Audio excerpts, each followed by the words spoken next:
पिछले वर्ष भी विश्व टॉयलेट दिवस के कार्यक्रम में मुझे भाग लेने का मौका मिला था और आज जब हम लोग विश्व टॉयलेट दिवस पर मिल रहे हैं, उसके पूर्व ही भारत के गांव ने स्वयं को ओडीएफ डिक्लेयर कर दिया है। सिंधु और ये दुनिया का सबसे बड़ा अभियान है कि 60 महीने में 11 करोड़ से ज्यादा शौचालयों का निर्माण किया गया और भारत की 60 करोड़ से ज्यादा जो आबादी है उसके लिए शौचालय की व्यवस्था की गई है। मेरे मित्रों, जब ये अभियान प्रारंभ हुआ और जब देश के आदरणीय प्रधानमंत्री श्री नरेंद्र मोदी जी ने जब इसका ऐलान किया तो मुझे भी भरोसा नहीं था कि 5 साल के अंदर पूरा देश खुले में शौच से मुक्त हो जाएगा। लेकिन 5 वर्ष के अंदर भारत ने वो इतिहास कायम कर दिया जो पूरी दुनिया के लिए एक नजीर साबित हो रहा है। और इस क्रम में बिहार की भी बहुत बड़ी भूमिका है, क्योंकि बिहार ने भी पिछले 5 वर्षों में 1 करोड़ 13 लाख से ज्यादा शौचालयों का निर्माण कर और लगभग हम अपने बिहार को ओडीएफ और घोषित कर दिया है। मित्रों, बिहार के इस अभियान की एक बड़ी खासियत थी। खासियत ये थी कि ये शौचालय का निर्माण सरकार ने नहीं किया। ये भी हो सकता था कि हम ठेका दे देते, कॉन्ट्रैक्ट देते और लोग हमारे कॉन्ट्रैक्टर्स जाकर शौचालय बनाकर लोगों को देते। लेकिन मैं धन्यवाद देना चाहूँगा अरविंद चौधरी जी और पूरी टीम को। इन्होंने कहा थोड़ा विलंब हो वो मंजूर है, लेकिन स्व प्रेरणा से वो बनाए। और एक दूसरी बात ये थी कि वो पहले बाजार से लोगों से पैसा लेकर शौचालय बनाएंगे और जब शौचालय बन जाएगा तब उनको पेमेंट किया जाएगा। तो मेरी कई बार अरविंद जी से बाकी से बात होती थी कि अरे भाई, गरीब आदमी कहाँ से पैसा लाएगा, और अगर पैसा लाएगा तो वो क्यों बनाएगा। लेकिन मुझे लगता है कि अरविंद चौधरी जी और बिहार सरकार के हमारे अधिकारियों का जो निर्णय था वो बहुत ही सराहनीय निर्णय था, क्योंकि जब वो स्व प्रेरणा से पैसे की व्यवस्था करता है और खुद बनाता है तो उस बने हुए शौचालय के प्रति एक ममत्व, एक लगाव का भाव रहता है। और इसलिए बिहार के अंदर ये जो 1 करोड़ 13 लाख शौचालय बने हैं, ये स्वयं जो लाभार्थी है उन लोगों ने अपने पैसे से और अपनी मेहनत से शौचालय को बनाने का काम किया और बाद में जाकर सरकार ने उस पैसे को रिमबर्स करने का काम किया है। एक बड़ी और उपलब्धि थी कि सब ये आखिर में अगर गांव के गरीब लोग अगर शौचालय बनाना चाहें तो उनको टेक्निकल नो हाउ कौन देगा। तो 70,000 से ज्यादा राज मिस्त्रियों को प्रशिक्षित करने का काम किया गया और लोगों को मोटिवेट करने के लिए, लोगों को प्रेरित करने के लिए 52,000 से ज्यादा स्वच्छाग्रही जो प्रशिक्षित ग्रामीण लड़के लड़कियां थे जिन्होंने व्यवहार परिवर्तन के काम में बड़ी भूमिका का निर्वाह किया है। मित्रों, ये जो शौचालय निर्माण है ये केवल एक बिल्डिंग बनाना नहीं, भवन बनाना नहीं है, ये आदत को बदलना है। और जो सदियों सदियों पुरानी आदत है कि खुले में शौच जाना, उस आदत को बदलना आसान काम नहीं है। क्योंकि जिनको खुले में शौच जाने की आदत है उनको बंद कोठरी में कहेगा शौच जाना तो उनको लगेगा मुझे जेल में बंद कर दिया गया। इसलिए ये आसान काम नहीं, ये व्यवहार परिवर्तन, क्योंकि पीढ़ी दर पीढ़ी औरतें और पुरुष सारे लोग खुले में झुंड बनाकर जाते हैं, गपशप करते हुए जाते हैं। एक सोशलाइज करने का भी एक तरीका बन गया, दोस्ती करने का, मित्रता करने का, महिलाओं को घर की बातों को एक दूसरे के साथ चर्चा करने का। तो समूह में जाना, समूह में लौटना और खुले में जाना, ठंडी हवा खुले में, और उस व्यक्ति को यह कहा जाए कि तुमको बंद कमरे में शौच जाना है तो यहाँ बैठे लोग शायद उसकी कल्पना नहीं कर सकते हैं, लेकिन जो लोग गांव से आए उनको इस बात का की कल्पना होगी। इसलिए जो व्यवहार परिवर्तन है, बिहेवियरल चेंज जो है, इस पूरे अभियान का सबसे बड़ा हिस्सा था।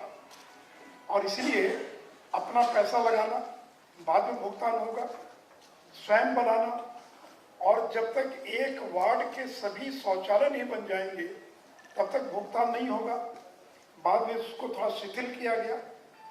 तो ये सारे लोगों का जो सहयोग मिला है, तो मैं आज के इस अवसर पर आपके आज के इस वर्ल्ड टॉयलेट डे के माध्यम से सभी लोगों को धन्यवाद देना चाहूँगा, जिन्होंने एक ऐसे सपने को साकार किया है जो 5 साल पहले असंभव प्रतीत होता था। और महात्मा गांधी की 150वीं जयंती के अवसर पर भारत ने उनको खुले में शौच मुक्त भारत सुपुर्द करने का काम किया है। मित्रों, जब गांधी से पूछा गया कि स्वच्छता के बारे में पूछा गया, तो गांधी ने कहा कि राजनीतिक स्वतंत्रता से ज्यादा जरूरी है स्वच्छता। यानी गांधी ने स्वच्छता को इतना महत्व दिया कि आजादी बाद में भी आ जाए, लेकिन स्वच्छता हमारे लिए उससे ज्यादा महत्वपूर्ण है। और गांधी कहा करते थे कि कोई भी व्यक्ति स्वच्छ, यदि कोई व्यक्ति स्वच्छ नहीं है तो वह स्वस्थ नहीं रह सकता है। और गांधी कहते थे शौचालय को अपने ड्राइंग रूम की तरह साफ रखना जरूरी है। गांधी कहते थे कि स्वच्छता को अपने आचरण में इस तरह अपना लो कि वह आपकी आदत बन जाए। तो जब आप गांधी को पढ़िएगा तो उस जमाने में, आज से 100 साल 70 साल पहले, और गांव के अंदर ये टॉयलेट्स का कंसेप्ट नहीं था, आज का जो शौचालय है, उस जमाने में गांधी ने कहा कि जब खुले में शौच जाओ तो खुरपी लेकर जाओ और एक छोटा सा गड्ढा कर दो 6 इंच 8 इंच 10 इंच का, और शौच के बाद उसको मिट्टी से ढक दो। यानी गांधी ने 70-80 साल पहले और यह कंसेप्ट दिया कि वो अगर मल खुला रहेगा तो मक्खियां बैठेंगी, बीमारी का घर होगा, गंदगी फैलाएगी, शौचालय बनाना संभव नहीं था, पैसा भी नहीं था, कंसेप्ट भी नहीं था। तो गांधी ने गड्ढा खोदकर उसमें शौच करना और फिर उसको मिट्टी से भर देना, ये गांधी ने 70-80 साल पहले ये अभियान चलाया था। और अब गांधी के अगर जीवनी को पढ़ें, उनके आश्रम के अंदर, वो चाहे फिनिक्स में साउथ अफ्रीका में जो उनका आश्रम था या साबरमती आश्रम था, आश्रम में रहने वाले सभी लोगों के लिए आवश्यक था कि सभी लोग खुरपी लेकर, कुदाल लेकर, झाड़ू लेकर पूरे आश्रम की सफाई करेंगे। वो चाहे गांधी खुद हो या गांधी की पत्नी बा हो या वहाँ कोई भी व्यक्ति अगर ठहरता हो, उसके लिए आश्रम की सफाई करना एक अनिवार्य हिस्सा था। और दूसरा एक काम था शौचालय की सफाई करना। तो मेरी थोड़ी उत्सुकता बढ़ी कि उस जमाने में तो सीवर था नहीं, बाकी क्या सफाई करते थे, तो कच्चे शौचालय जिसके अंदर शौच जो है, मल जो है, वो गमले में इकट्ठा हो गया, किसी बाल्टी में इकट्ठा हो गया, टीन में इकट्ठा हो गया, और फिर उसके बाद उसको ले जाकर कहीं गड्ढे में डाल दिया गया, फेंक दिया गया, उसका डिस्पोजल किया गया। और ये काम आश्रम में रहने वाले लोग बारी बारी से करते थे। गांधी स्वयं दूसरों के मल की सफाई करते थे। और एक बार जब गांधी ने बा को कहा कि तुमको आज सफाई करना है, तो बा को बड़ा गुस्सा आया कि ये मुझे कह रहा है दूसरों के मल की सफाई करने के लिए। लेकिन गांधी में वो नैतिकता थी, वो नैतिक बल था। उन्होंने आश्रम में रहने वाले सभी लोगों को और शौचालय सफाई करने के काम में लगाया। ये थी गांधी की ताकत। और मित्रों, ये जो आज के जो शौचालय है, जो फ्लश लैट्रिन है कि बटन दबाया पानी निकल गया, या जो सीवर लाइन से जुड़ा हुआ है, या डबल पिट जो लगा हुआ है, मुझे तो आज भी याद है कि आज से 45 साल पहले मेरठ, गाजियाबाद, बरेली, ये बड़े बड़े शहर, उन शहरों में मुझे कई बार जाने का मौका मिला। तो मुझे बड़ा आश्चर्य लगता है कि अगर करोड़पति आदमी, लखपति आदमी, उसके घर में अगर कहा कि मुझे शौच जाना है तो छत पर जाना पड़ता था, और छत पर एक टीन का शेड बना हुआ है और वहां पांव रखने के लिए 2 ईंट, 2 या 3 ईंट, और नीचे बीच में गमला रखा हुआ है और गमले में पानी भरा हुआ है और उसी में आदमी शौच कर रहा है। ये लखपति करोड़पति घरों की बात बता रहा हूँ। मेरठ, गाजियाबाद, बरेली, गाजियाबाद जैसे शहरों के अंदर आज से 40-45 साल की बात बता रहा हूँ। इसलिए मित्रों, ये जो पूरा जो कंसेप्ट है, और आज जब वर्ल्ड टॉयलेट डे मना रहे हैं तो बिहार के एक नागरिक और बिंदेश्वर पाठक का भी मैं स्मरण करना चाहेंगे। जिस बिंदेश्वर पाठक ने आज से 40-45 साल पहले सुलभ शौचालय के नाम से पूरे हिंदुस्तान को और शौचालय का एक नया कंसेप्ट दिया कि लोग शौचालय जाएंगे तो उनको पे करना पड़ेगा, पैसा देना पड़ेगा, शौचालय की भी व्यवस्था होती है, और पूरे हिंदुस्तान में कहीं अगर सुलभ शौचालय देख लीजिए, इसका मतलब वो बिंदेश्वर पाठक की देन है। तो गांधी के बाद अगर सबसे बड़ा अभियान किसी ने चलाया तो वो बिहार के सपूत बिंदेश्वर पाठक ने, और सुलभ शौचालय चलाकर एक जन आंदोलन का स्वरूप देने का काम किया था। और हाल के दिनों में तो से नरेंद्र मोदी जी ने जो अभियान चलाया वो सबको मालूम है। जब हम इतिहास के पन्नों में जा रहे थे, एक बात मैं और बताना चाहूंगा कि डॉक्टर लोहिया, ये आज से करीब 50-60 साल पहले वो ये शौचालय, खास करके महिलाओं के खुले में शौच के मुद्दे को उठाते थे। मैंने जिस जमाने में शौचालय की बात करना शर्मिंदगी मानी जाती थी, अब तो नरेंद्र मोदी ने टॉयलेट की चर्चा ड्राइंग रूम्स में हो रही है, फिल्मों में हो रही है। आज किसी को संकोच नहीं होता है शौचालय की चर्चा करने में। लेकिन डॉक्टर लोहिया ने लोकसभा में आज से 70-60 करीब 55-60 साल पहले, और नेहरू को कहा था उन्होंने कि अगर तुम हिंदुस्तान की महिलाओं के लिए अगर तुम शौच बनवा दो, शौचालय बनवा दो, तो मैं तुम्हारा विरोध करना बंद कर दूंगा। लोग हंसते थे, मजाक करते थे, ये लोहिया ये शौचालय की बात कर रहा है, ये नरेंद्र मोदी देश का प्रधानमंत्री, अरे बात करो बड़ी बड़ी एटॉमिक बम, न्यूक्लियर एनर्जी, चीन, पाकिस्तान, उसकी चर्चा को ये शौचालय की चर्चा कर रहा है। मित्रों, आज एक अद्भुत काम इस देश के अंदर हुआ है। और से मित्रों, बिहार में भी जो 1 करोड़ 13 लाख से ज्यादा शौचालय बने हैं, उसके लिए मैं आप सभी लोगों को अपनी ओर से बधाई देता हूँ। मित्रों, इस पूरे काम के अंदर हमारे बीडीसी, हमारे जनप्रतिनिधि, निर्वाचित जनप्रतिनिधि, स्वच्छाग्रही और हमारी जीविका की दीदियों की भी बहुत बड़ी भूमिका रही है। और जीविका की दीदियों ने अतुलनीय काम किया है। और देखिए, सबसे ज्यादा तो दिक्कत आती थी महिलाओं को। मुझे अभी तक याद है कि एक नेता दिल्ली से आए थे, उनके साथ हम लोग यात्रा कर रहे थे, तो रात को 7 बज गया, आरा से निकले तो जगह जगह लोग खड़े थे स्वागत करने के लिए। तो झुंड की झुंड महिलाएं दिखाई पड़ी एक जगह खड़ी, तो उनको लगा कि ये महिलाएं उनके स्वागत करने के लिए आई है। तो उन्होंने मुझसे कहा कि भाई इतनी रात को इतनी महिलाएं इस वीरान जगह में और स्वागत करने के लिए आई है। तो मैंने कहा कि नहीं, आपको गलतफहमी है, ये महिलाएं आपका या हम लोग का स्वागत करने नहीं आई है, बल्कि ये महिलाएं खुले में शौच करने आई है। और जब हमारी गाड़ियों की रोशनी को देखा उन्होंने, तो शर्म के मारे खड़ी हो गई और हम लोग को लग रहा था कि हमारा स्वागत करने आई है।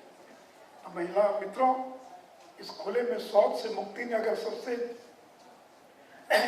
ज्यादा समाज के किसी एक वर्ग को अगर इज्जत देने का काम किया तो हमारे देश की महिलाओं को इज्जत देने का काम किया।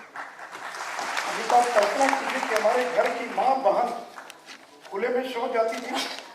एक बहुत बढ़िया टीवी का ऐड आता था कि राजस्थान के अंदर एक नई नवेली दुल्हन और घूंघट थोड़ा खिसक गया, उसकी सास कहती है कि घूंघट को और नीचा करो, तुमको शर्म नहीं आती है, तुम्हारा घूंघट ऊपर उठ गया। तो विद्या बालन जो उस टीवी विज्ञापन में काम कर रही है, बगल की बूढ़ी औरत से पूछती है कि बाजी शौचालय कहाँ है? तो कहा कि शौचालय तो खुले में जाना पड़ेगा।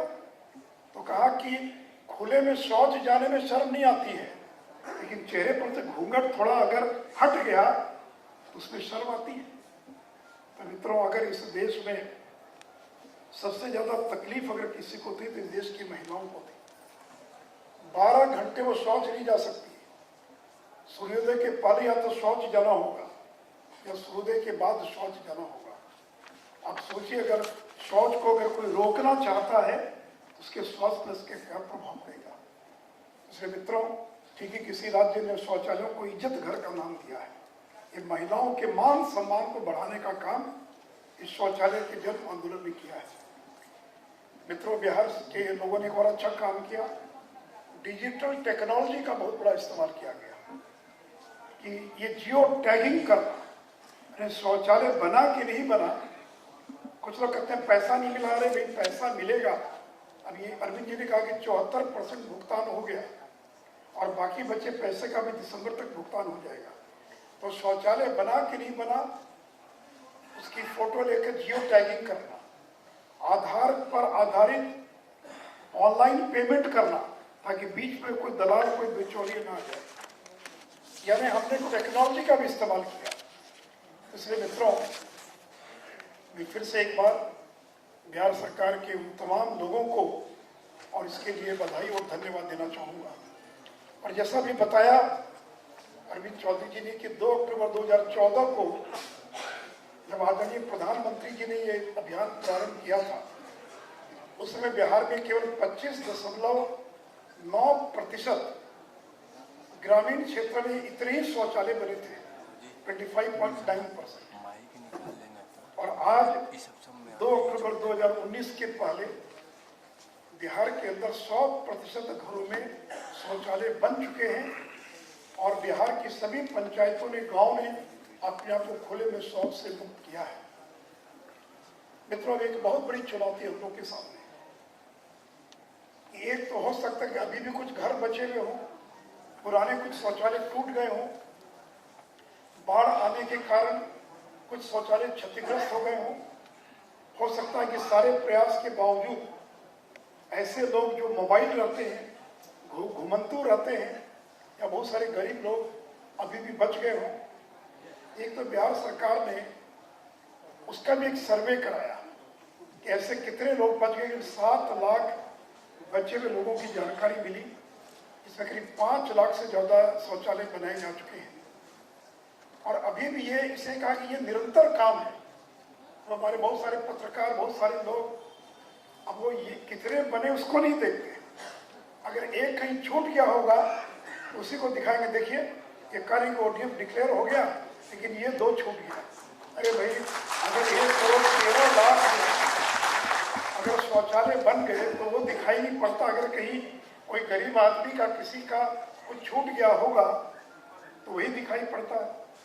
तो इसलिए मित्रों, इसलिए जो भी बचे हुए, अगर कहीं भी बचे हुए शौचालय या जो शौचालय टूट गए, क्षतिग्रस्त हो गए, और हो सकता है कुछ ऐसे भी शौचालय हो जो निर्मल भारत अभियान के तहत 2004 में विभिन्न योजनाओं के तहत चल रहे थे, वो अगर क्षतिग्रस्त हो गए हैं तो उन शौचालयों को भी दोबारा बनाने का काम और बिहार सरकार अपने पैसे से करेगी। और मित्रों, इसलिए ये सतत काम चलता रहेगा। टूटते रहेंगे शौचालय, बनते रहेंगे, नए शौचालय बनाने पड़ेंगे। ये सतत प्रक्रिया है। और दूसरी बात, इसलिए अभी जो एक अभियान चला जिसको नाम दिया है नो वन लेफ्ट बिहाइंड, कोई पीछे न छूट जाए। इतने सारे अभियान के बाद भी नो वन लेफ्ट बिहाइंड, कोई पीछे न छूट जाए।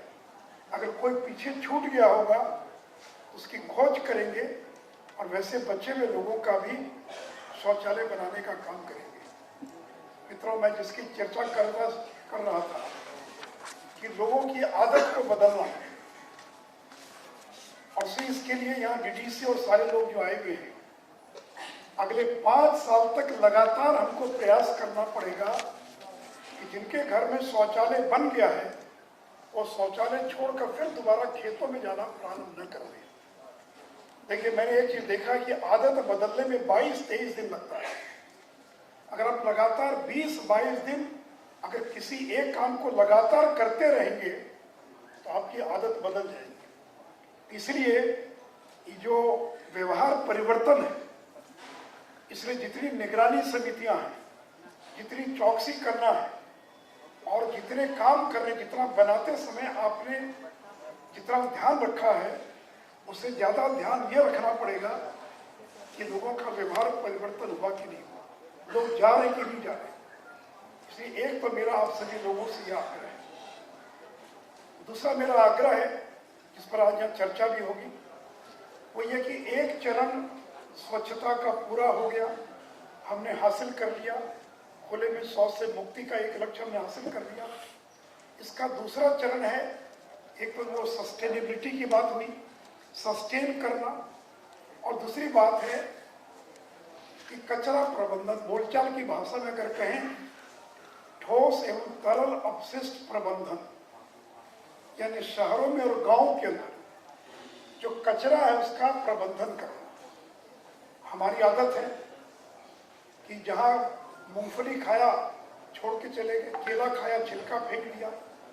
अच्छे लोग यहाँ बैठे और आप जो हैं, आदत है कागज मिला फाड़ के फेंका, फाड़ा और वहीं फेंक दिया, क्योंकि हमको लगता ही नहीं कि ये भी कोई गलत काम है। कचरा घर का साफ किया और बगल में फेंक दिया। इसलिए जो कचरा प्रबंधन है, यह सबसे बड़ी चुनौती हमारे सामने है।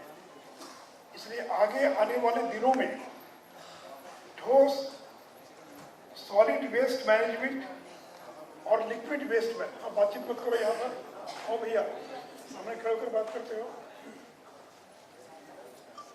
सॉलिड और लिक्विड वेस्ट मैनेजमेंट, जो ठोस कचरा है उसका प्रबंधन कैसे किया जाए, और जो तरल कचरा है, जो लिक्विड वेस्ट है, वो चाहे टॉयलेट का पानी हो, घरों के अंदर शौचालय, घरों के अंदर स्नान घर का पानी हो, किचन का पानी हो, खुले में स्नान करते उसका पानी हो, चापाकल का पानी हो, नाली का पानी हो। तो ये जो सॉलिड वेस्ट है और ये जो लिक्विड वेस्ट है, इसका कैसे मैनेजमेंट किया जाए, ये एक बहुत बड़ी चुनौती हम लोग के सामने है। और इसलिए, और आज यहाँ जो लोग आए उनको इसके बारे में जानकारी भी दी जाएगी या जानकारी दी गई होगी। और मुझे बताया गया कि 2020 तक बिहार के 165 ग्राम पंचायतों में ये solid and liquid waste management का काम और प्रारंभ किया जा रहा है। और इसमें आप सभी लोगों की बहुत बड़ी भूमिका है कि कचरा कहीं भी सड़क पर फेंका ना जाए। कहीं कोई डस्टबिन हो, स्कूल हो, आंगनबाड़ी का केंद्र हो, थाना हो, ब्लॉक का दफ्तर हो, कोई भी सार्वजनिक स्थल हो या घर हो, कोई कचरा जमीन पर नहीं, कोई कचरा सड़क पर नहीं। हर कचरे को कहीं एक जगह इकट्ठा करना, एक जगह रखा जाना। और यहाँ बैठे मैं सभी लोगों से आग्रह करूंगा कि अगर ज्यादा से ज्यादा डस्टबिन की व्यवस्था नहीं करेंगे तो लोग कचरा कहाँ फेंकेंगे। और डस्टबिन के लिए प्लास्टिक का ही डस्टबिन हो यह आवश्यक नहीं है। अभी मैंने देखा यहाँ एक प्रेजेंटेशन में कि स्कूल के अंदर बोरा जो होता है, उस बोरे के अंदर काट कर बना दिया गया है और लोग बोरे में कचरा डाल सकते हैं। इसलिए कचरे का प्रबंधन यह एक सबसे बड़ा काम और हम लोग के सामने है। उसी प्रकार कचरे में एक नई चीज आ गई, प्लास्टिक का वेस्ट। ये जो प्लास्टिक है, प्लास्टिक का जो कैरी बैग है, इसको पूरे बिहार में प्रतिबंधित कर दिया गया है। लेकिन प्रतिबंध के बावजूद लोगों की आदत बदलना आवश्यक है। इसे कपड़े के बैग का इस्तेमाल करना, झोले का इस्तेमाल करना, और ये सबसे बड़ा प्रदूषण का कारण ये प्लास्टिक की कैरी बैग है। फिर सिंगल यूज प्लास्टिक, यह भी एक बहुत बड़ी चुनौती हम लोग के सामने। इसलिए ये जो कचरा प्रबंधन में ये जो प्लास्टिक और सिंगल यूज प्लास्टिक और जो पॉलीथीन बैग है, इन सारी चीजों पर भी हमको आगे आने वाले दिनों में इसको एक चुनौती के रूप में लेना है। और ये सॉलिड वेस्ट मैनेजमेंट के बारे में कहते हैं, 4 शब्दों का प्रयोग करते हैं रिफ्यूज इनकार करना, रिड्यूस कम करना, रीयूज दोबारा उपयोग करना, रिसाइकिल पुनः चक्रण करना। इनकार करना यानी जहां तहां नहीं फेंकना, उसको ठीक जगह पर फेंकना। रिफ्यूज, रिड्यूस कम करना, उसका रीयूज दोबारा उपयोग कैसे किया जा सकता है, और उसको रिसाइकलिंग कैसे करना। तो इसलिए मित्रों, आगे आने वाले दिनों में हमको इन सारी चीज़ों का और इस्तेमाल करना है। और मित्रों, मैं कुछ आंकड़े देख रहा था कि विश्व स्वास्थ्य संगठन ने 2018 में एक रिपोर्ट प्रकाशित की है ये ODF को लेकर। ये 2018 की WHO की रिपोर्ट है, और उस रिपोर्ट में WHO कहता है कि भारत में अब तक जो शौचालय बने हैं उसके कारण 3 लाख लोगों को डायरिया से होने वाली मौत से बचाया जा चुका है। यानी अगर ये शौचालय नहीं बनते तो 3 लाख लोग डायरिया जनित बीमारी से उनकी मृत्यु हो गई होती। यूनिसेफ की एक रिपोर्ट है, यूनिसेफ की एक रिपोर्ट है कि अगर कोई गांव ODF हो गया, पूरे तौर पर खुले में शौच से मुक्त हो गया, तो उस गांव का प्रत्येक परिवार 50,000 रुपया जो मेडिकल में खर्च होता, चिकित्सा पर खर्च होता, उससे उसकी बचत होती है। यानी एक गांव खुले में शौच से मुक्त हो गया तो 50,000 की बचत नहीं तो उस परिवार को 50,000 रुपया अपना या सरकार का बीमारी के इलाज में खर्च करना पड़ता, उसकी उसको बचत हुई है। और इतना ही नहीं, तो ये जो खुले में शौच जाते हैं, 1 ग्राम जो पैखाना है, 1 ग्राम जो मल है, उस 1 ग्राम मल के बारे में और कहा जाता है कि 1 ग्राम मल में कितने जीवाणु आपको कल्पना है? 1 ग्राम कितना थोड़ा हिस्सा होता है। 1 ग्राम फिकस में, मल में 1 करोड़ वायरस होता है। 1 करोड़ वायरस, 10 लाख बैक्टीरिया और 1000 परजीवी शिष्ट होता है। अब सोचिए कि 1 ग्राम मल में अगर 1 करोड़ वायरस, 10 लाख बैक्टीरिया और 1000 अगर पैरासाइट शिष्ट अगर होते हैं, तो वो खुले में जो मल है वो जमीन के द्वारा और उसके साथ जो पानी और जो बाकी अंश रहता है वो जमीन के नीचे जाकर और भूगर्भ जल को प्रदूषित करता है, मिट्टी को प्रदूषित करता है, और उस मिट्टी में पैदा होने वाला हमारा भोज्य पदार्थ है उसको प्रदूषित करता है। और यूनिसेफ की रिपोर्ट कहती है कि खुले में शौच से मुक्ति के कारण ये भूगर्भ जल, मिट्टी और भोजन का जो प्रदूषण है उसमें 11.5% की कमी आती है। अगर वो नहीं होता तो 11% ज़्यादा जल प्रदूषित होता।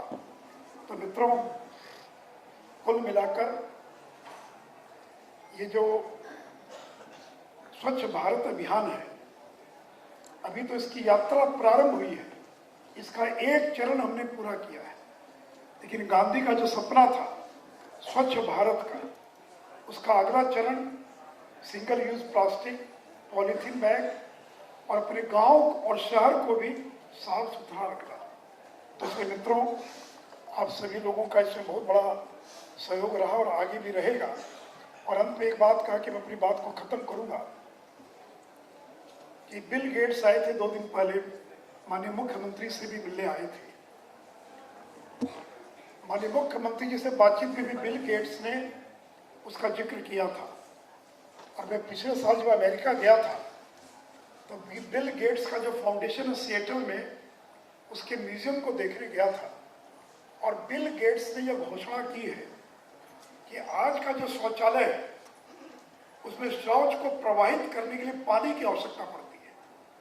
दुनिया के बहुत सारे देश हैं जहां पानी की इतनी कमी है कि मल को फ्लश करने के लिए पानी नहीं है, और फिर सीवर लाइन नहीं है।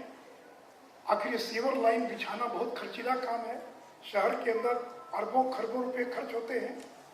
तो बिल गेट्स फाउंडेशन एक ऐसे शौचालय का निर्माण कर रहा है जिस शौचालय में मल को प्रवाहित करने के लिए पानी की आवश्यकता नहीं पड़ेगी, जिस शौचालय के अंदर सीवर लाइन की आवश्यकता नहीं पड़ेगी। मैंने उसका मॉडल देखा, उसका प्रयोग होते भी देखा है उसके म्यूजियम के अंदर। वो स्टैंड अलोन यूनिट होगी और उस यूनिट के अंदर जो यूरिन पार्ट है वो एक तरफ जाकर इकट्ठा हो जाएगा और उसका दूसरे कामों में उपयोग होगा, और जो फीकस मटेरियल जो मल है वो वहीं पर अपने आप वो उसका ट्रीटमेंट होकर वो खाद के रूप में परिवर्तित हो जाएगा। और उस पर अरबों खर्चों रुपया Bill Gates foundation, Bill Gates खर्च कर रहे हैं। और अभी जो उन्होंने विकसित किया जो टॉयलेट का मॉडल, उसकी कीमत लगभग 50 से 55 हजार आ रही है, लेकिन उसको घटाकर 4-5 हजार पर लाना और अगले 5 साल में बिल गेट्स फाउंडेशन का लक्ष्य है कि पूरी दुनिया के अंदर हम ऐसे टॉयलेट को बना कर दे, ऐसा टॉयलेट सौंपे जिसके अंदर जो कम खर्चीला हो और जिसे पानी और सीवर लाइन और सेफ्टी टैंक और अभी जो डबल पिट वगैरह बनता है उस कोई चीज़ की आवश्यकता नहीं हो।